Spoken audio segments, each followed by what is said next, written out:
Okay guys, so I use Windex, the Cricut Scraper, and the Magic Eraser in order to clean my Cricut mat. I found this hack on YouTube, so I was like, well, let me go ahead and try it, because typically I just end up buying a whole new Cricut mat, and that's not the business, especially when gas prices are as much as they are right now.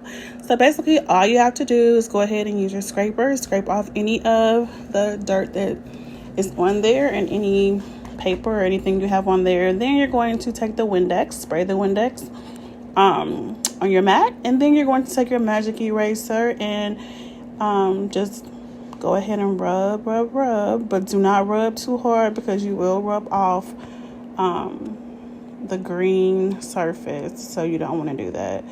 After you do that, use your dryer on a low setting and dry it. And after that, voila, it will be sticky again. See? That's all you have to do, guys. Windex, an air dryer, Cricut Scraper, and the Magic Eraser.